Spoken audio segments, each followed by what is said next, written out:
Lloyd Vehicle Consulting, not sponsored by Lancaster Insurance.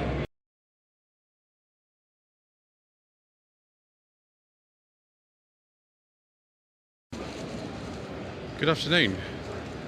Today is still the 18th of March and I'm here at the Practical Classics Classic Car and Restoration Show for 2022 at the NEC in Birmingham. This is part 4 of a Slightly Shambolic Shuffle.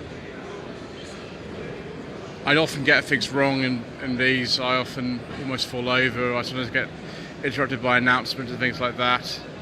And yes, I do apologise in advance for all that kind of stuff. That's just the way things go on this channel, I'm afraid. So we're in the crossover between Hall 4 and Hall 5. We've done Hall 3A and Hall 4. And we just need to have a look at the cars over here. Some more classic Fords. This is the Welsh Ford Owners Club, and they've got this rather nice 1986-7 Sierra RS Cosworth.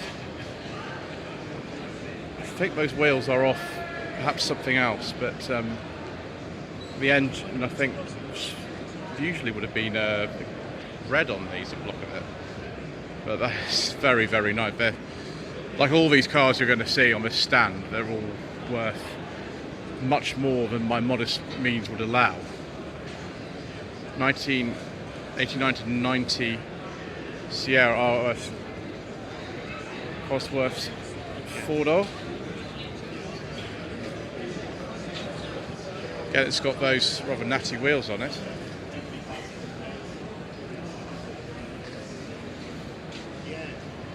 That is fast, that one.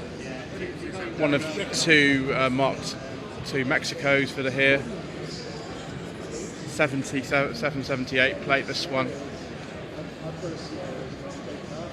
5-speed Type 9 gearbox in this one. It's a 1.6.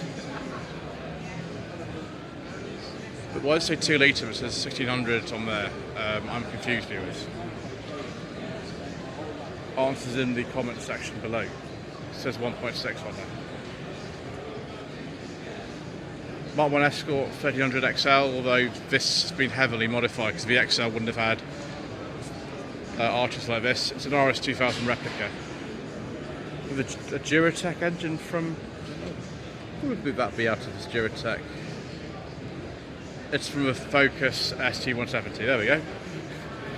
Should read these things and I'll be informed. There's more RS 2000 Mexicos around now than actually would have originally been made. So obviously people are modifying things, and this one has been modified. It's an N, a very late Mark 1 then. It's a 74-75 plate. Series 1 RS Turbo on a C. So be 85, maybe only 86, because the Mark 3 Escorts were made until 86, but that's not a standard engine in there by any means. But this thing is, well, quite fast.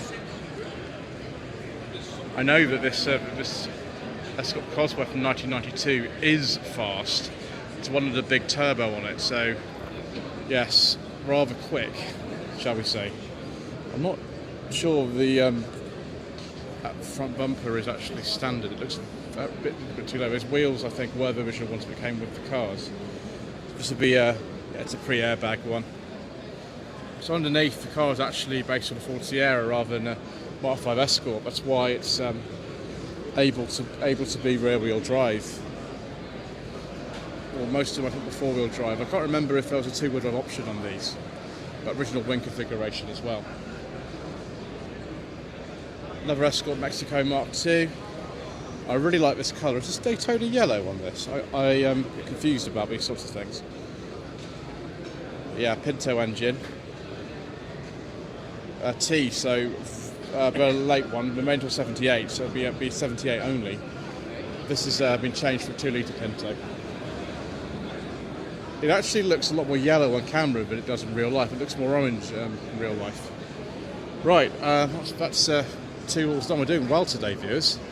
Although this is part 4, and as you know, we like to do things thoroughly and properly, so we shall go down the stairs and continue into Hall 5.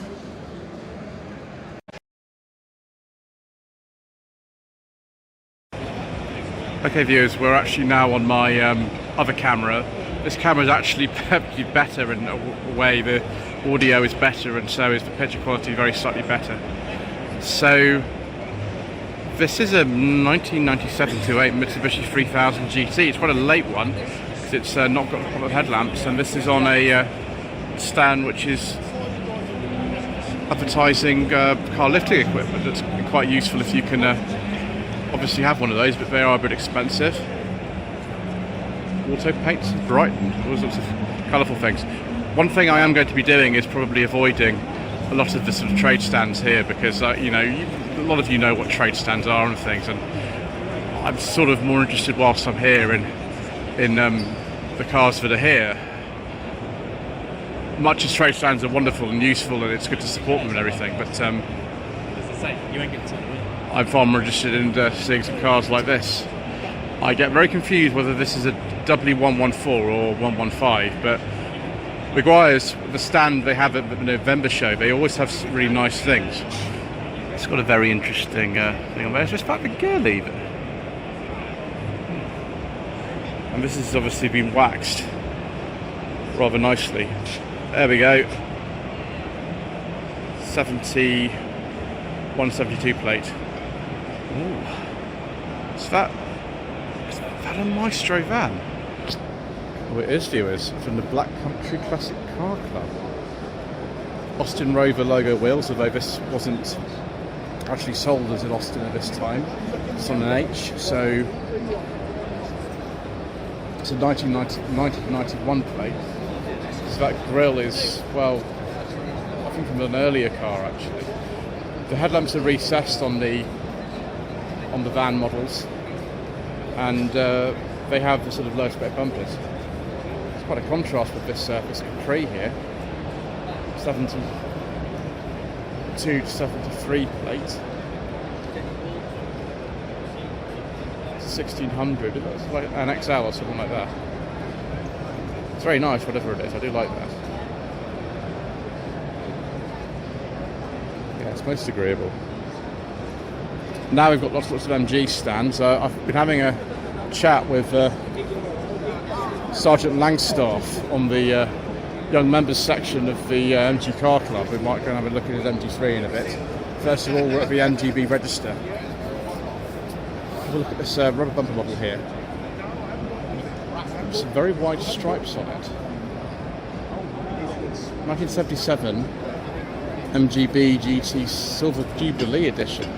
I thought these were all a different colour. I didn't realise that they came in multiple colours, but interesting, that's an Oxford plate, so obviously you know, something's going on there, because that's where Amingdon is, also in the Oxford registration area. Oh, unique and one-off Silver Jubilee Edition commissioned by Available Whitehorse District Council to be raffled in support of the Prince Charles Jubilee appeal. Very good. I just lived in Kidlington, which is near Oxford. So my instinct was right, viewers, for once. 1973 MGB Roadster with the Roadstar wheels on it. Obviously a bit of work done at the moment. Yeah, doing some brakes or something on that. This is an earlier one, so it might be a 68 due to the fact that it's got on an F registration on the Sydney car. But that's worth a small fortune now. Get a bit hot in there if you're in Australia.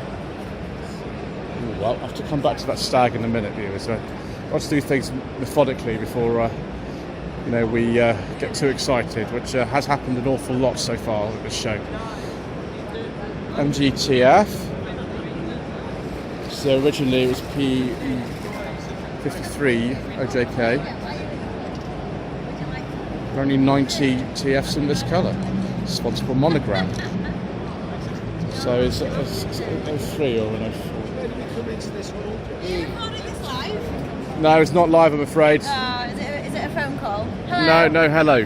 Is your name Helen? It is. I just read it on the information sheet. Yeah, I do like TFs. I'm very fond of them. I haven't driven a 160 though ever. Well, sadly, this isn't a 160. They got it wrong. It's actually a 135. What? Yeah, they got it wrong. Is it an 03? This one? Yes. Yeah.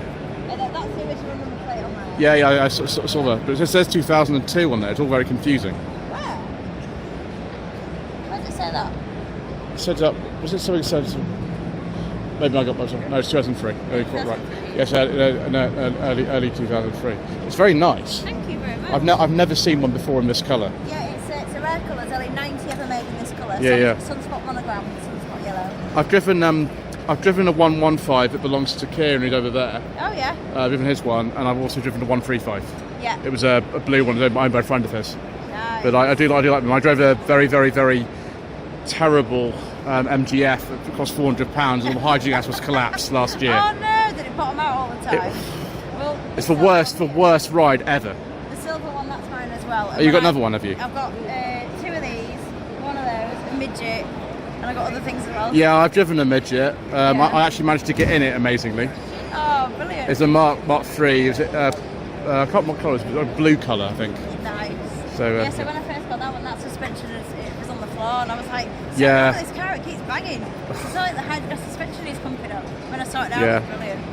Yeah. I do auto testing in that one. Yeah, the one I drove was also similar to that. I think I had the same sort of wheels on it actually. It's a 51 in silver as well. Yeah. Oh yeah. So it'll be a freestyle. Yeah, it's a freestyle. That's right. Yeah, That's same what one. mine is. It was yours looks a bit nicer than the one I drove there. Well, thank you very much. Thank you. See you later.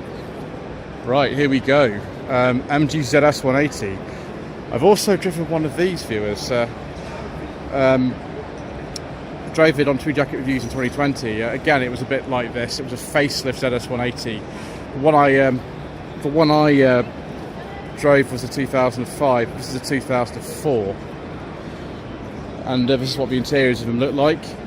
You can't pay these days £400 for a car like this. You just can't.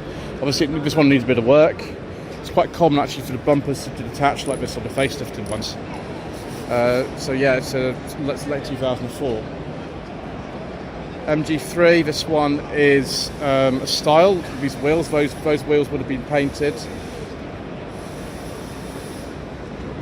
Quite an early one. This is a pre-stop-start model, which came in early 2016.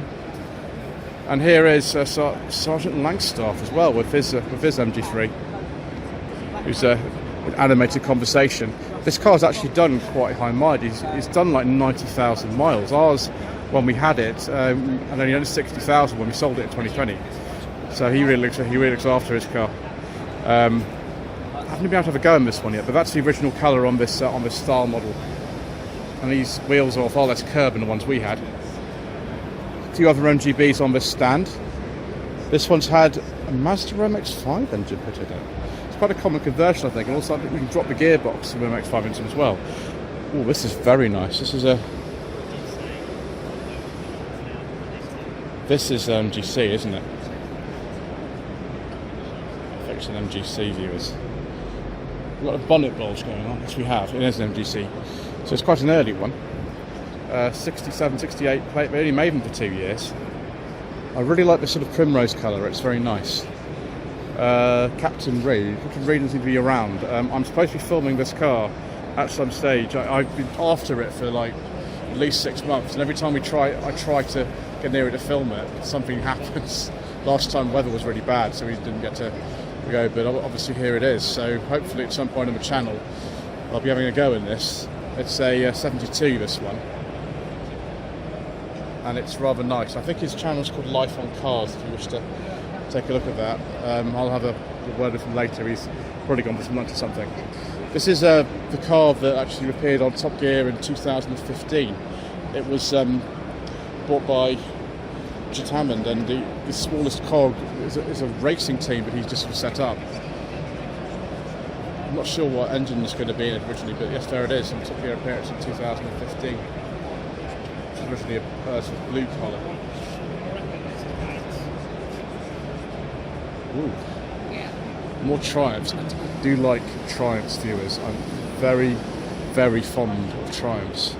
This is the TS2, which is the sort of prototype before the TRs started coming out. It's in 1953.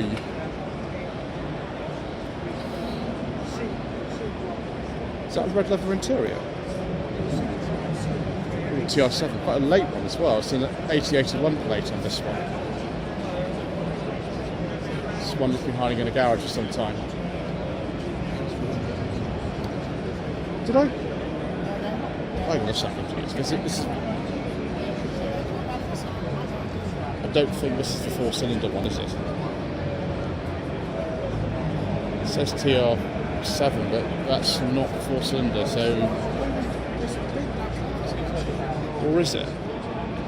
Actually, no, I think it is. It's just got some funny bits on the Slightly 4 engine. I do apologise to you, as I keep getting things wrong, and I shall now leave the stand before I get kicked off. Have a look at this this Herald, 65 Herald. Very nice. Another Herald. What was this? Another 65. And Mark II Triumph 2000 or 2500, 2.5 PI. I'm not sure which one it is. I'm going a bit of work here. But we can actually get a bit closer to some of these Heralds if we just go down here. Oh yes, a bit of upholstery restoration going on here. These were built by car bodies. Actually, these estates they weren't actually built at the factory, but not too far to go from car bodies to the Triumph works at Canley. There we go. I would really like to have a go in one of these at some point, viewers, but I've never actually been offered one on the channel. It's a bit of a shame, because I do like them. More Triumphs. Triumph 6 Sports Club. I think that club was sort of founded for cars like this. This is a 1968 Triumph Vitesse Mark II with the 2-litre engine. And this one's a convertible. TR6 from 72-73 plate, having some work. Oh, yes, that's very nice in here. Wooden dash for instrumentation. Marvellous. Let's take a look at this. This I think is the very rare one that actually is left-hand drive and was in France for some time. Triumph Vitesse Coupe 1600. It's the only one ever made. Most of them were, well, all of them were saloons and convertibles apart from this one. This is 63. So before main production started. I wonder why I ended up in France. And then of course a Spitfire. This is a 1500 with some interesting wheel trims on it. 72. Yeah, we've got some, I think it has a Halfords wheel trims on it. This is sort of reasonably original apart from that news. And it's even got a luggage rack on it. I have spotted something there out of the corner of my eye, viewers, and I think we're going to have to go in this direction to take a look at the Lancaster Insurance stand, who are not my sponsors, I must point out. So they've got a Honda Activan. I think that's just been bought by Classics World or something. If Mr. Miller from Kelsey Media, Classics World is here, I'll have to ask him about that. Yeah, Honda Activan, Roma Home camper. VS, I think that's a Luton plate. 1980-45. There we go. Yeah, July 85, Gen 1 facelift model. 545cc petrol engine, 2-cylinder. Goodness gracious me. That's still ready for sale. Fiat 127, a really, really late one, it's a Series 3. My uncle actually had one of these. This is a 1050 Sport. It's just almost the same as the one he had. The front end is very, very different from the sort of earlier cars. That is just extraordinary.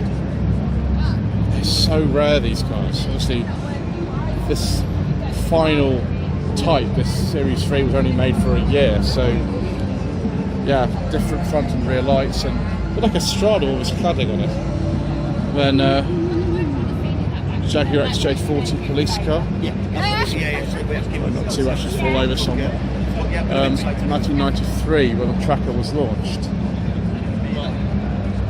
That is pretty special. So we're almost at the end of part 4 of a Slightly Shambolic Shuffle around the 2022 Practical Classics Classic Car and Restoration Show. But I found some GWAC Mark 1 discoveries, viewers. Why on earth am I calling them GWAC? Well, these were the press cars from 1989. You see this one, for example, is G601 WAC, and this one over here is G478 WAC. They've with the Terence Conran designed interior. Ooh, more GWAC. There's another one. Wow, actually 3 of the press cars are here, and the stickers on the side and a little bag that used to come with them. Let's see if you can find a bag that used to come with them. Unfortunately, this one's a forbidden fuel one, so I'm not sure I can talk about it. But the Terence Conran designed interior. It is amazing that these were essentially just based on the 19-year-old chassis of the classic Range Rover. And of course, you've got things like good old Morris Marina door handles. So yes, it's quite pleasant. We'll concentrate on this one because this is a V8, so we can talk about it freely without fear of any retribution. And yes, there is a bag in there. There we go. There is the bag that you got with the early discoveries. That's most agreeable, viewers. You like that? Very early press car again here. This is a Mark 1 Freelander from 1997, and AC is a Coventry plate, and of course we're not very far at all from where Land Rovers are still made. And there we go, the CVC, former Land Rover Company vehicles collection. So yes, registered September 97, 1.8K series. And there we are. Nice colour as well. Another one there as well, with the same sequence, RBAC. This one's a hardback, 3-door, left-hand drive. I wonder why they've made this one left-hand drive. Answers in the comment section below. And this one was the car featured in Die Another Day. It was a scene that was supposed to be set in Cuba, but actually was filmed in Cadiz in early 2002. And this was when the L322 Range Rover was brand new. So there we go, Land Rover press plates on it. I'm very, very happy to see Land Rover press plates on things, or any press plates on anything. And there we go, February 2002 when we were filming in Cadiz. And of course it's dark blue with a beige leather interior with wood. I do like a nice beige leather interior, viewers, if you haven't already noticed. Anyway, I think that's enough for a slightly shambolic shuffle around the Practical Classics Restoration Show for 2022. We'll come back and do some more shuffling in a little while. Please don't forget to subscribe to the channel, like this video, leave a comment below. It all very much helps out, and we will see you in another part very soon.